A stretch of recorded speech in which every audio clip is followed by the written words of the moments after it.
Ahmedabad police કમિશનરે ભદ્ર વિસ્તારની મુલાકાત લઈને ટ્રાફિકની સમીક્ષા કરી.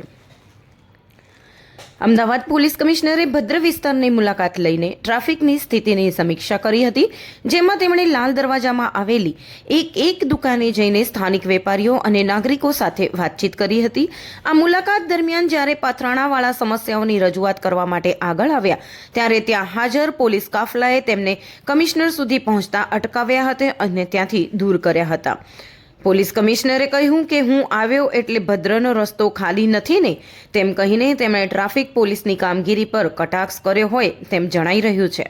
અમદાવાદના ભદ્રમાં 3 મહિના અગાઉ પથરાણાવાળાને કારણે ખૂબ જ દબાણ હતું, જેના કારણે તે રસ્તેથી ચાલીને પણ જવું મુશ્કેલ હતું. હાઈકોર્ટના આદેશ બાદ પોલીસ અને એએમસી દ્વારા સમગ્ર પથરાણાવાળા બજાર ખાલી કરવામાં આવ્યું છે. અત્યારે વાહન પણ એકદમ સરળતાથી લઈ શકાય છે.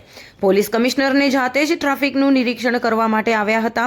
પોલીસ કમિશનર સાથે traffic JCP, traffic DCP, zone 2 DCP અને સ્થાનિક પોલીસનો કાફલો પણ હાજર હતો. પોલીસ કમિશનર દ્વારા ભદ્રથી ચાલતા જઈને કેટલાક દુકાનદારને મળીને પૂછવામાં આવ્યું હતું કે ખરેખર અહીંયા ટ્રાફિક નથી થતો કે પછી આજે મારી વિઝિટ હતી એટલે પોલીસે ટ્રાફિક દૂર કર્યો છે. લોકોને સાંભળીને પોલીસ કમિશનર ભદ્ર મંદિરે દર્શન કરવા ગયા હતા.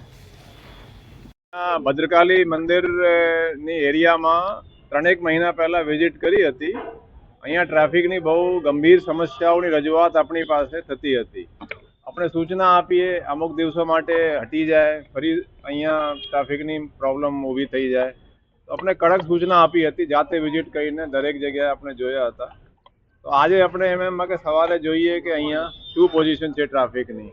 તો જોવામાં આપણે ખાસે ખુશીથી કહી શકીએ કે ખરેખર અહીંયા ટ્રાફિકની બહુ જે પહેલાં પથારાવાળા હતા બધા એને બીજી જગ્યાએ ખસેડી દીધા છે. આપણે આ દુકાનવાળા સાથે પણ ચર્ચા કરી કે આજે સીપી આવે છે એના તો કારણથી તો કંઈ નહીં હટાયા હોય, બોલા નહીં. અત્યારે 2-3 મહિનાથી અહીંયા ટ્રાફિક માટે ખૂબ જ સહેલું થઈ ગયું છે અને વ્યવસ્થા બહુ વ્યવસ્થિત છે.